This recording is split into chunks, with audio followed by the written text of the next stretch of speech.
Cool, there we go. Hi everyone, welcome. My name is Jack and I work for a company called Guidebook. We make mobile apps, so unsurprisingly I'm going to talk to you today about mobile apps and particularly about how they've evolved from the start of the App Store to where they could go in the future and how to then, basically how to help you pick one if you are looking at a new app provider or if you're looking to start your kind of app journey for your event. I'm an account manager, so it's my job at Guidebook to make sure that our clients use our platform in the best possible way and get the most out of their event and the most out of their app. So to begin with, I do want to just do a little bit of audience engagement, just to raise hands, so nothing to worry about. Firstly, who used an app to get to here today? So like Google Maps or Citymapper? Great, so a lot of you, yeah, so reliant on apps. Secondly, who's used the EventTech Live app? Cool, okay, about the same amount.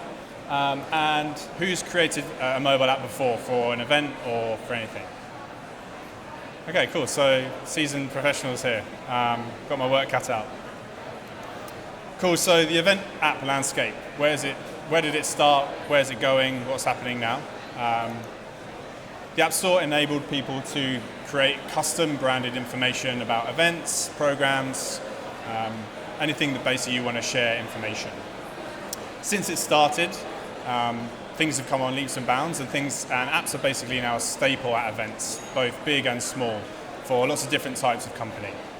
They basically started as a web-based versions for schedule and basic information, and since then have gone on to be feature-led apps that boost attendee engagement and help organisers organise their event as well as learn from their event. As we all know, phones change all the time, so apps have to change too. So make sure if you are looking at an app that your provider is going to change along with those changes. And also, Apple and Google like to change their policies. So make sure that you're agile with those changes and you're moving with those policy changes. Because obviously we live in Apple and Google's world in terms of stores. When looking at an app, there's a couple of basics that you need. So, and first and foremost, like the easiest way to justify getting an app is to reduce waste, reduce paper, and go paperless. Secondly, you want to think about custom features. So, can you customize your mobile app and make it your own, or do you have to pick from a certain amount of features? Also, two-way communication, so creating something that's both your attendees finding information, but also you finding out about them. So, learning about what they've clicked on, things like that. Also, audience engagement and networking. These are big parts of apps these days, making sure that your audience can interact with each other, interact with you, and they can find people that are like-minded with themselves. And the last one, I'm going to touch on this a bit more later, but data. So learning from metrics and data from your app and using that to basically grow in the future. There's also a couple of top impacts that you should be thinking about. One of these is branding, so enhancing your brand, using your app as an extension of your brand identity. Being sustainable, so this is a big subject these days. So moving away from wasted paper, leaflets, handouts, badges, and also being sustainable with your time. So not spending hours designing paper handouts that then get thrown away, hours spent at the printer, and kind of creating things that don't get read or don't get looked at. And then thirdly, positive return on investment. There's lots of ways that you can actually make money from apps, and also lots of ways you can save money, of course. Just going to run through a couple of examples so you can see. If you've used apps before, obviously you have, you know what they look like, but these are just a couple of examples from apps that Guidebook has made for different kinds of companies. So firstly, Google used us for a marketing conference that's internal, so a big internal conference for their marketing team. Virgin used us for lots of different types of events, so from a golf incentive trip. They go to Vegas and play golf, to a massive leadership conference. The Festival of Marketing use us in different ways to those guys. So they use us for session registration and to use sponsors, to highlight their sponsors at their event. And then just a couple more, just so you can see how different you can make branded event apps to suit your brand, suit your icon, and look is just exactly how you want them to look. So if you're looking at event apps, what are the best qualities and what should you be using? So by using an app, you should be allowed to collaborate with your team, not just have one person that's in charge. And this can be, lots of licenses in the back end, opportunity for you to build things together, and not just have one person that's got sole responsibility for the app. Secondly, you should be adaptive. You should be able to make changes all the time and not have to wait for a developer or an agency to make those changes, even down to like a small spelling mistake or changing a session last minute. You should get live data, so you should be learning all the time from things that people are clicking on, how many downloads you've got, who's looking at what kind of sponsor in the app, so you can relay that back to your partners, your stakeholders, and the rest of your team. Back end versus front end, this is an important one as well. So your front end might look really good, but it might be really hard for you guys to build in the back end, or vice versa. You want to make sure that your front end is really easy to use for your attendees, but also that you're creating content in an easy way, and it's not adding lots of time into your diary and kind of hardship on your team. Personalization, again, this is kind of just going on that similar vibe for your attendee to make sure that they can personalize the app in ways. So they can create their own schedule, they can take notes, and that stuff doesn't leave their phone and stays there all the time. So they feel like the app is theirs, they're not just seeing a generic piece of information that's the same for everyone. You've also got sponsorship opportunities. So this is going back to that return on investment. So something that you should be thinking about if you run an event that has partners, has sponsors, this is a way that you can create money from that, selling sponsorship and giving more exposure to your important partners. And where do I think it's going in the future? The possibilities are endless, and I could stand up here and list off loads of features for you guys. I've highlighted two that are, I think, fairly important to what our clients are asking us. On top of these, you've got chatbots, you've got machine learning, and basically moving towards a digital concierge. But augmented reality and virtual reality we get asked about a lot. So it's displaying products in different ways through the app, giving an immersive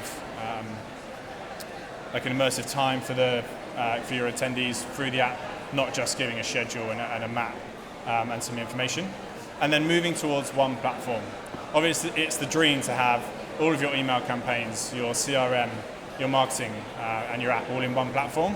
But realistically, there's not going to be someone out there who does that. You're going to have registration through a software provider, app through an app provider, and lead gen through someone else. But what you want to move towards is those speaking to each other. So look at providers that give you integrations so that you can have people register, that talks to your mobile app, you collect leads, that also speaks to your app as well. And that goes for all of your software, not just mobile apps. My advice would be to make sure that anything you purchase has the opportunity for you to integrate and share information through your platforms. Just an example, because we recently announced an integration with Fontiva. This is how something could work. So Salesforce, obviously a big CRM platform. Fontiva is a registration platform, and Guidebook makes a mobile app. All of these three systems can work together through this integration. So this is something that you could create for your own products. Cool, so section number 2, how to pick an event app. So you're thinking, yeah, I want to go for an app, I want to use it for my event, I've got no idea where to start. Obviously, Google is a great place. Find a load of providers, talk to them, ask them questions. I'm going to go through a couple of my sort of tidbits of advice so you can kind of hit the ground running. Number 1, start at the basics. Think about 3 things: your event, your attendees, and the information that you're sharing. So who are your attendees? Why do they come to your event, and what do they want from it? Think about the value that you can give to them through an app so that they have to download it, because it's a no-brainer. Sorry, I've done the wrong slide there. So I'll go back. So what's your event? Where is it being held? So the location and how big it is. So think about that kind of thing. Is it over 3 days? Is it 1 day? Go back to that. and then think about your attendees. So just went through that one. And then think about the information that you're sharing. So is the schedule and creating your own diary really important? Is networking really important? Is highlighting sponsors important? Think about those kinds of things and make sure that you're getting a platform that suits your needs. Secondly, dig into the details. So think about your goals. Do you want to create something that is immersive? Do you want to create something that's purely really simple because you have people that aren't very IT literate? Do you have students coming to your event, so you want to have loads of snazzy features? You can think about these kinds of things in lots of different ways, but you can think about your goals as adoption. Do you want to see loads of downloads of your app? Do you want to see loads of engagement? Do you want to, so you have millions of sessions, loads of times open. You want to see people clicking on the schedule lots of times and adding things to their diary. Do you want to have networking? Do you want to allow people to have one-to-one messages and set up meetings? Think about those kinds of things when you're choosing your app. Of course, moving on, thinking about value. How much does it cost? Do you want to have a custom-built app that costs you tens of thousands of pounds that is completely niche and suits your needs? Or do you want to have more out-of-the-box solution that you kind of plug in your features and it works? Obviously, lots of different pricings out there. So think about the value that the app is going to give you to suit your needs. Think about the back end and how you're going to manage your content. And also think about the flexibility that it gives you in the future. So can your app provider help you scale? Can you have lots of events in one place? Or is it fairly static? And then lastly, data. I'm sure all of you know that data is important, capturing it from people and learning from it. An app is a great way to learn more about your attendees and more about how your event works. Make sure that you have this available to you. It's so essential that data is a primary focus for your app and lots of other things as well. Just as an example of what kind of data you can capture, this is taken from our metrics page. You have guide downloads, the amount of sessions, the amount of times your app was opened, and then also engagement stats, so how long it was open for when it was opened and how many times on average per day your app was used. You also have insight sections, so this is more into the menu, and from this you can learn how many Android versus how many iOS users you have, and also how many times the menu's been opened and the session's been clicked on, how many things have been added to personal diaries. You can also have sponsor impressions, so analysing and telling your sponsors your banner was seen 10,000 times and clicked on 8,000 times. That means you can give real information to your sponsors and learn year on year or week on week about your event and improve it time and time again. Cool, that's the end of my presentation, but I'm hoping that we've got some questions. So hopefully they'll flip the questions on screen. Okay, perfect. So where do I see the future of event tech? I think soon we'll move to virtual reality and augmented reality. And I think, as I highlighted, moving towards one platform. I think there's so many opportunities to have that attendee experience really boosted. And I think that's more towards personalization. So being able to find like-minded people, set up meetings with them, and having like that digital concierge, and moving away from asking questions of the organizers and having it automatically on things, so chatbots and things like that. Yes, this top one is great. So concerns about market saturation. There's so many app providers, and coming to an event like this, you'll see lots of them. It doesn't worry me, because I think we have one of the best platforms out there. Our primary focus is event apps. We don't do anything else. And by going through these steps, you should be able to narrow down your decision on who to pick. There are providers that offer a lot of the same features, so really everyone should offer you a schedule, a map, engagement features, so the networking and messaging. But it's when you get to support, account management, the ability to make changes all the time and run the platform yourself, that's where you can differentiate. So yeah, it's an issue, and it's a concern for us all the time, and it's something we think about, but you Working for Guidebook is great because we're always changing. And that's the same for any tech. You should always be moving forward and changing for your clients and adding things that are going to enhance their experience. Cool, number 3. Yeah, this question. So how important is it to build an app that can be integrated? It's becoming more and more important. And that's to make it easy for you guys to run things seamlessly. So if you do have a registration system and you have a lead gen system and an app and they don't talk to each other, it means that you're going to have more work to do. People will register for your event and then you'll have to download the data from your reg platform and upload it to your app. But if they can talk together, it's saving you lots of time.